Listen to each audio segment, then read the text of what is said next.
Welcome to episode 10 of Amplified Marriage. Today, we are chatting about dealing with disappointment.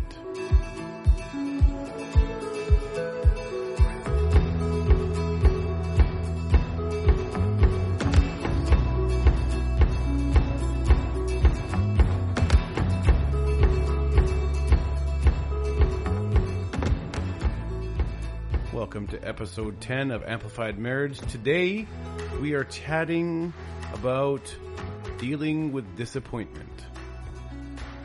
Coffee or Red Bull if you need to stay awake.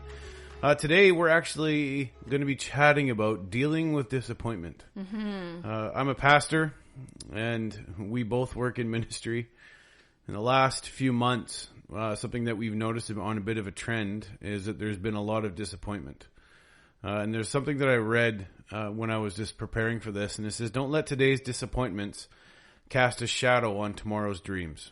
That's good. The author is unknown on that, but, you know, disappointment can come in many different forms. It comes with COVID, your job, marriage, miscarriages, finances, dreams, things things that got put on hold. We will be disappointed. And I think... my pastor actually said something to me just a couple months ago, and he said, people are dealing with disappointment. And I was actually, as we were thinking about this, we actually were supposed to be in Calgary in June for my oldest son's birthday. We had a whole week planned. Supposed to go to the zoo, and we were going to he wanted to go to Boston Pizza for his dinner, and we were going to do the Lethbridge Dinosaur Museum. Oh, Drumheller. Drumheller. Drumheller. Dinosaur Museum, and we're going to stay in Airdrie, and we just had this whole really great week planned with some hiking, and COVID happened, and we were really pumped for that. We were really excited to be able to go and do that, and when that week came, I was okay with it, but I'm not sure. I think Natalie was handling I was mad. She was mad. Just mad. Because my plans were ruined. Yeah, and if you'll get to know my wife, but she is a planner, and I plan with her because it makes her happy, and we plan things together. Yeah, but you're definitely more spontaneous. I'm more spontaneous, but we had a week planned of just good times with our family and memories to be made, and we never got to do it, and it was disappointing. Yep. And we're just thinking back about the memories that we missed, and so we found another way to create some memories, and we had a great time. But, you know, the thing is that in all of this, I don't know what your disappointment is. And if you're listening to this, you know what your disappointment is. And any times that we have goals or dreams or things that we want to do and they are not met, we get disappointed. Yep. Someone lets you down. We get disappointed. Yep, exactly. What can happen when we don't deal with that kind of disappointment? And I think that we've all experienced the emotions and the effects of said disappointment. Yeah. And so what are some of those effects? I think, well, in the 19 years that we've been married, we have walked through a lot of disappointment. Which we're going to share a little bit tonight. But I said I was angry about my plans being altered. Right. And so anger is a normal emotion. I mean, God gave us all of our emotions. That's right. But what you do with that anger is up to you. That's right. Right? So Ephesians 4:26 says, be angry and do not sin. Do not let the sun go down on your anger. And so, I mean, it's scriptural. We're going to be angry. Yeah. But it's crucial what you choose to do with that anger. Because you're responsible. You are responsible and processing that emotion. And it's absolutely. okay. Like, be honest about where you're at there, but don't sin while you're angry. Some things that go along with that is that sometimes when you're in the middle of your disappointment, you're dealing with it, you have questions. You question God. You question yourself. Did you do something wrong? Did what you did cause the disappointment because of your failure? Yeah. And that's a real possibility. Sometimes disappointment is brought on by situations you cannot control. Someone else created the situation in which you were let down. Yep. And so you get disappointed. And so with that, maybe there's depression. Maybe there's sadness. Like you feel like in that moment you were so geared up and you were ready to move forward. You had this plan and it didn't happen. Maybe you feel like you lost something. Right. Maybe you're lost now. Maybe you're feeling like right now, after all that's gone on with COVID, all that's been happening in the last few months in your life, or maybe this is just a place that you're in right now. That's right. Maybe this is a regular part of who you are. Like, and this is a lot. And this is a lot. And COVID is just being dumped on top of it. And so maybe that's just, you can't cope with it. And you just think you're a failure. And so we even said that the first thing is that you can't let the anger control you. Right? No, but be present in the emotion. So whatever the emotion is, be present in it. Mm-hmm. Right? Acknowledge.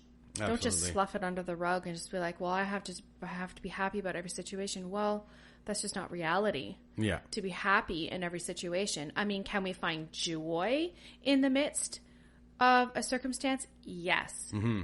But be real about the emotion that you're feeling. Yeah. So, something that I think... there's a fear, too, of trying. Again. Yeah, like, what was this thing that I was geared up towards? And I failed it. How did I fail it? Why did I fail it? And then do I have to get up and do I want to try it again? Or do I want to be vulnerable and put myself out there again? And in the context of marriage, I think sometimes we get so used to maybe disappointing our spouse. Mm-hmm. Maybe you're listening to this and you and your spouse are in a place where it's just constant fighting, or it's constant disappointment, or you're not able to communicate your way through these things, and you want something to change. Yeah. And so today, I would think, as you're listening to this, that if when we walk through this, let us know if we can help you. Send us an email. We'd love to pray for you. Yeah. But if you're listening to this and you feel like that's you and your partner, we just want to walk you through steps. And so I just want to start with one of the biggest things that I really wanted to do. I was about 20. How old was I? 25? 26? We had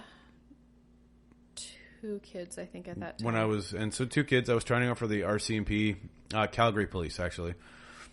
And I took the obstacle courses. I took it multiple times, not because I failed, but because it took so long to even get to the interview after I passed the tests. Mm-hmm. Did the eye test, the physical, the hearing, did everything they asked me to do.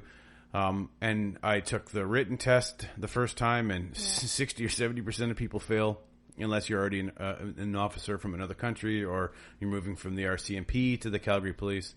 So I failed the test the second time. I passed one portion of the test with flying colors, and the other one I was like 1 or 2 points off. And again, it was just disappointment after disappointment. I went in expecting that I'd do amazing, and I'd pass everything with my whole 27 years of experience. And then we got to the final time where if you don't pass this time, you're out. Yeah. And I passed. And so then after that, you have to wait for the Calgary Police to call you. And then you have to go into an interview process. So I get to sit in an office with 3 people. And all these steps, I don't know what it is for the RCMP, but for the Calgary Police, cost money. Yeah. Like, you have to pay for the physical tests and all of the obstacle forms courses and blah, blah, blah. Like, we did not have the money for it, but this is something that we were pursuing. We decided that this is what, and I really wanted to do. And so we get to the place, I get to the tests, and it was 60% of people fail the interview process. Yeah. And I got to the interview process, and I was, pumped, and I prepped for it and was trying to be prepared for everything. And then hotels. Hotel for the night. It was a big thing. And so I get to the interview, and I think I did okay. It's hard to sit in a room. Like my officer that was in charge of my case was a 7-foot tall Amazonian woman. Nicest lady ever, but she was intimidating. Yeah. And then the other cops, one looked like he was undercover, and one looked like he was from the Marines or something like that. Yeah. And they asked it's not a beauty pageant. No, and they sat with me for I think an hour and a half. I thought I answered honestly and truthfully. Mm-hmm. Well, you did. Right? I thought I did. You did answer honestly and truthfully. Yeah. And so then afterwards, about 2 or 3 weeks later, we get a letter saying that you do not exude the qualities needed to be a Calgary police officer, and they listed off a few things that they thought I was missing, like integrity. Shall we list those? Honesty. Those are the two that really stick out in my mind. Absolutely. And I was like, I have been attempting my whole life to live by that honest and be a man of integrity. And they told me I do not have any of those qualities. You don't possess those qualities. And there was like 7 different things, attributes. I'm almost positive that there was more of them. Oh yeah. But those are the two that stuck out. And yeah. I was crushed. And I was angry, I was frustrated, I was hurt. Because it was a dream of yours. I always wanted to be, and not anymore, but I wanted to be a Calgary police or a CMP officer. And so we spent all that time and money for like 2 years. Yeah. That was the process, just to get told that I don't have enough integrity or honesty to be a Calgary police officer. It was crushing. And so we had to recover from that. And it took me a few weeks to kind of get out of a funk and realize that, like there's another plan for my life, and God's moving me in a different direction. Right. And so we went from there. We moved to Prince George, and then I had a series of bad jobs, bad bosses, and failed businesses. 2 failed businesses, all within the space of about 6 years. Right. I've learned from all of my mistakes and all of the things about being a business owner, and one of them is I never want to own a business. Right. And then you were laid off 2 years in a row. And so it was just like, I think when I think of like, this is really depressing, because it really was seemingly one disappointment after another. And you may be thinking, well, those aren't really that big deals compared to yours, and maybe they are. Maybe they aren't. And maybe they are. Yeah. But those are the disappointments that's just some of the things that we had to deal with. And then in all of that, there was a miscarriage. Well, there was a miscarriage before all of that. Actually, that's right. I just wanted to say, disappointment can loom over all the things that we do, and then that becomes the way we view all of our situations. Absolutely.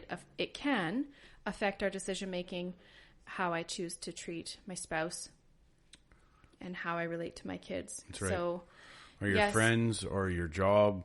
It can eat away at the disappointment in your life can eat away at these things. And that's right. So in that, we had a miscarriage. Yep. We had a miscarriage 4 years into being married. And I was 11 weeks. And when you go into it, like my brother and his wife were expecting, like our babies were due 2 weeks apart. And I remember having had a dream that my sister-in-law lost their baby. And it was really like disheartening, probably about a week or so before we actually started losing ours. And I phoned them going like, is everything okay with the baby and the pregnancy? And they were like, yep. And I was like, oh, okay, well, I prayed for you, and maybe that's all it was. But no, it was, I believe now the Lord sort of prepping what was to come. Yeah. And it was a week-long process. And let me tell you, all the emotions came flooding back. And I remember being so angry at everyone else who I felt didn't deserve to be pregnant. I mean, I'm being honest. Well, there was people around us that were like actively drinking and doing drugs, and so just our raw thoughts to that was like, how dare they have a baby when we lost ours? That's right. And in that process, kind of being angry with God that here I am, like, I love you, Lord. We worked through some of the difficult parts of the beginning of our marriage, and this happens. And then the mind takes over and starts to sort of like, the thoughts come in about like, I had done something wrong. And I was eating peanut butter, I remember, and I was so terrified that because I was eating peanut butter, that was what caused the miscarriage. And so your mind just goes all over the place. And will I be able to even carry babies? Will I be like, we had talked about all of these things when we were dating, but then faced with the reality of it, I didn't know, like, is this going to be a recurring thing? Am I going to... Every other baby, right? You're going to struggle. Exactly. I mean, we did struggle with each of our pregnancies. But at that moment of, and all the news from people that had gone through it was nothing encouraging and nothing hopeful.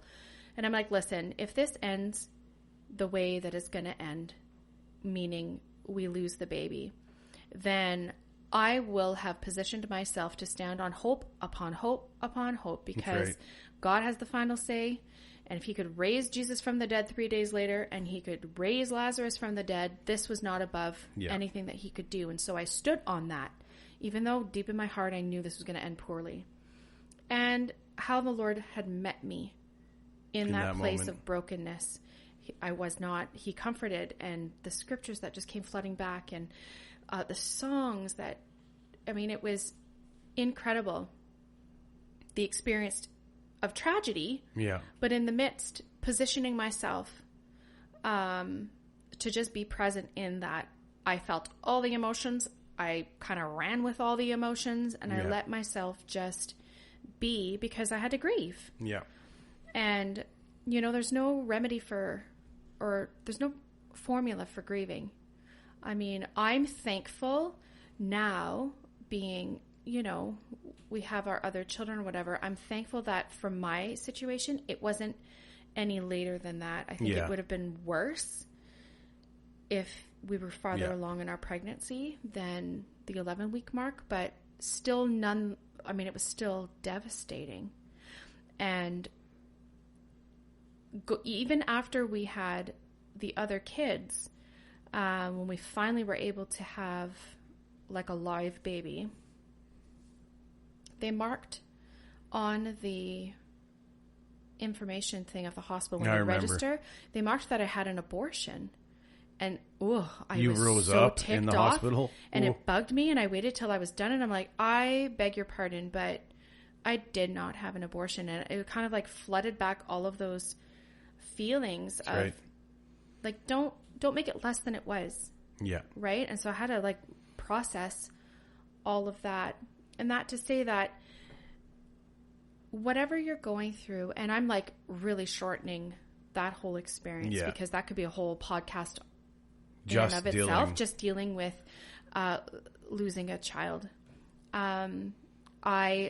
With all my other pregnancies, the first 3 months were absolutely critical, or sketchy. Yeah. Where we just about lost all three of them. And then our son, our oldest, we almost lost him several times in the first trimester, and then we almost lost him at delivery. So we lost his heartbeat for however long that was. That was terrifying. It was just scary. Terrifying. So again, like processing disappointment, and then after going through everything that we had done, and I'm like, I'm going to have the perfect baby.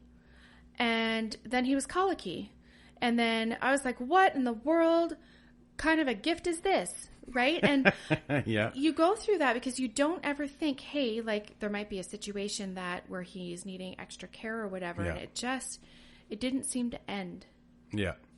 My own expectations that I had placed in my mind about like how this was going to go, how I thought it was going to go, it was nothing at all like I had planned. So in all of that, were you dealing with the disappointment or just compounding on top of it? I think a good portion was compounding.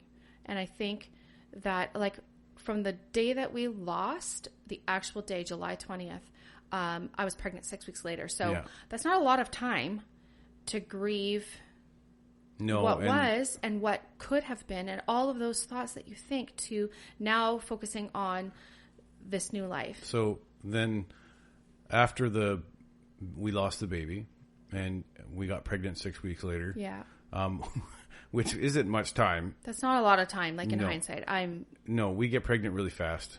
But we have a hard time keeping them. We had a really tough time keeping them. And so from that time, when was the like in months, years, days, hours, was it that after we lost the baby, you got pregnant again? How long after that did you finally feel closure? Closure, or because I remember we talked about this a lot, and you're always like, Lord, I want to know why. And then he's like, what happens even if you did know the why? Yeah. Oh, okay. I was stuck on absolutely knowing.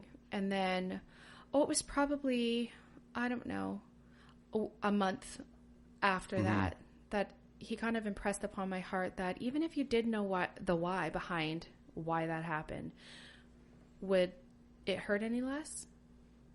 And I was thinking to myself, probably not. It's not going to bring the baby back.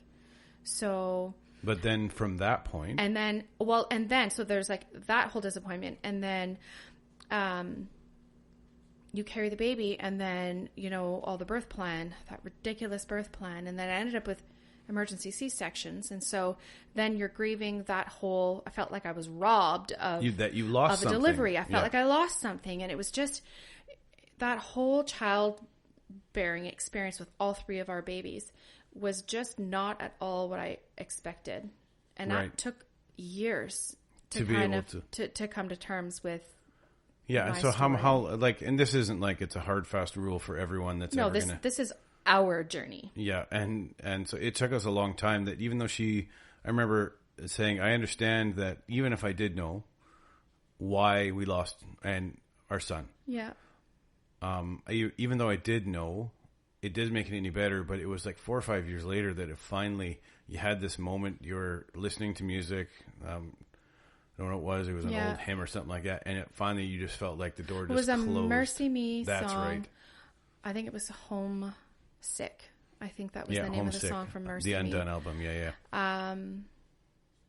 Yeah, and then the whole Mercy Me Undone album, like, could not listen to any of the songs without just weeping for a long time. Yeah, and that one took a long time. And the truth is that men and women grieve that a lot differently. I don't have the same connection to the baby because it's not growing inside of me. I just have the knowledge. Yeah. And that's my child. That she was pregnant because of me, and that's what was growing in there. And then when you lose it, it's just not the same. And so I kind of purposed in my heart in that time during that tragedy just to support her, love on her, be around there, even if I didn't understand, try and make her laugh. Yeah. Well, and all those emotions that we talked about at the beginning, the anger, I was angry. Yeah. I questioned God. I questioned myself. That's right. Did I do something wrong? I was depressed. I absolutely was sad. I felt like I lost something. Mm-hmm. I was lost. I felt lost. Is this my lot in life? Yeah. Right? Is this now going to be what my journey looks like, where it's just... Am I a failure as a mom? Am I a failure as a woman to be able to carry a baby? Yeah. Like, am I failing my husband because I know how much he wants kids? I guess I can't do better than that, right? Yeah. Like, all of these thoughts, fear of trying again. That's right. I was terrified to try again because I was so scared that the same things would happen. I was scared of being hurt.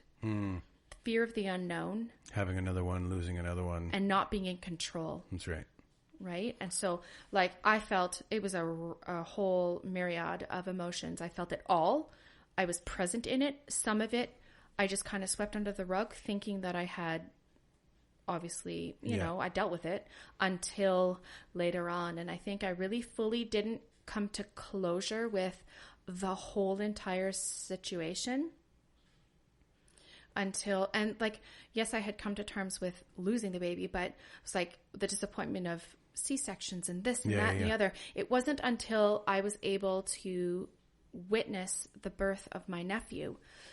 And at that moment, and that, I mean, he's 8 and my son's 15. Mm-hmm. So that's a long time it took for me to finally come to a place where I could close that chapter and be content with how my children came to the world. I just felt ripped off. Yeah. And even as we've talked about that, and that's a pretty hefty thing, and people have dealt with death and miscarriages and disappointment and frustration and anger and sadness, all the things that we're talking about. And it seems almost trite at the end to offer some kind of, here's 3 steps onto dealing with disappointment. But there's just a few things that we learned on it. Is where is your heart positioned? Is your heart positioned to learn? And even from a miscarriage, there's nothing really, we were healthy, we were whole. It was one of those things that happens in life. But where's your heart position? Is your heart position to take on the weight of the disappointment, to actually let that rent space in your head and be the thing that occupies all of your thoughts, all of your time, all of your energy, all of your relationships, all of your future? Yeah. Is that what, or are you positioning? Is it, I'm just going to, you honestly need to take a minute. You need to go take a minute. You need to deal with it. You need to deal with the emotion.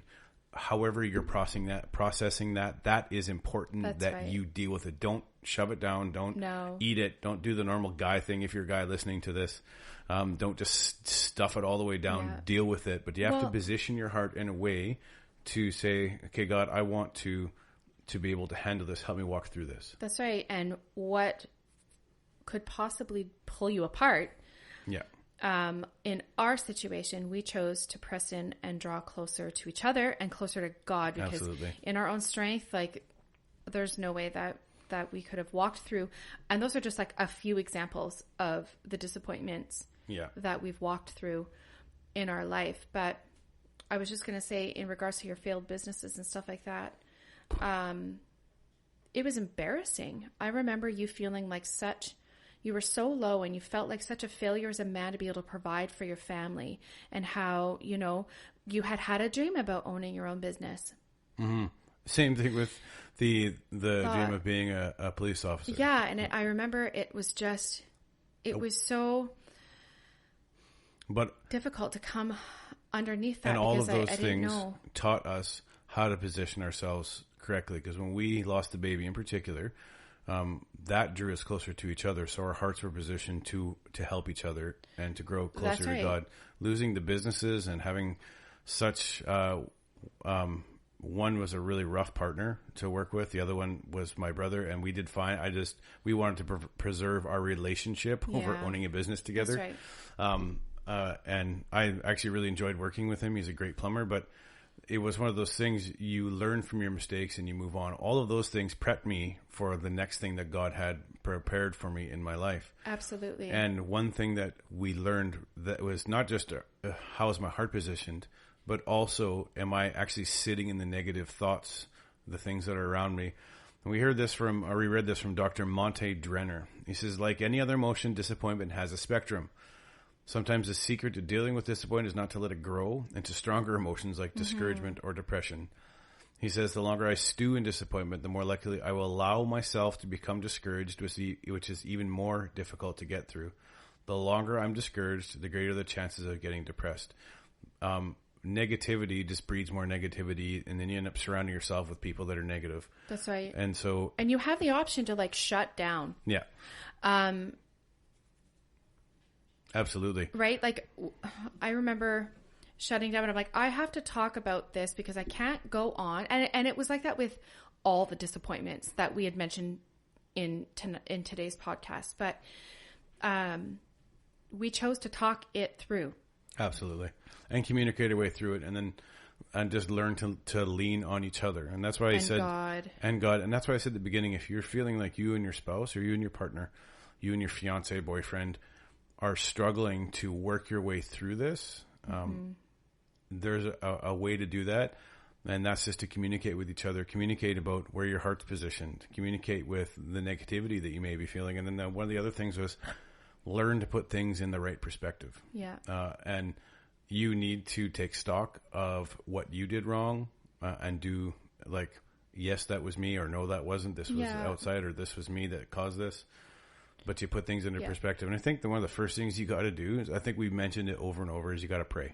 Yeah. Oh, yes. And pray your way through it, and then learn to rely on your spouse to walk through the disappointment. That's right. And I remember too, with the failed businesses, that we went and sought some counsel from our very dear friends, and sort of heard their perspective, because sometimes you can be stuck in that state of just disappointment and not necessarily negativity, but just sorrow. And, you know, it's the death of a dream, or it's the death of a loved one. And sometimes you need an outside perspective to kind of help pull you out of that place of your own thoughts, I guess. Yeah. So, you know, where's your heart positioned? Kind of heavy. It's a bit of a heavy topic, but I think how fitting to be able to, you know what, if you're struggling with feeling disappointed, I mean, you're not alone. Yeah. And find people that can support you. And so the just a couple things. Where's your heart positioned? Positioned to grow or to suffocate? Yeah. Are you positioned to move forward? Don't wallow in the negativity, the negative part of the situation, and just learn to put things in perspective. And number one, out of all those things, pray and rely on God's strength through you. And I wanted to just say, like, because it's so good, that quote that you had quoted at the beginning, don't let today's disappointments cast a shadow on tomorrow's dreams. I thought that was so good and so fitting. Absolutely. So we realized that today was really quite a heavy topic. Yeah. There's a lot there. Seemed like kind of a downer, but hey, that's people's realities. Absolutely. And so in if life. you have any questions, you want us to pray for you, you want us to have a topic, please email us at amplifiedmarriage@gmail.com. We would love to hear from you. Questions, any feedback you have for us. Thanks for joining us. Talk to you soon.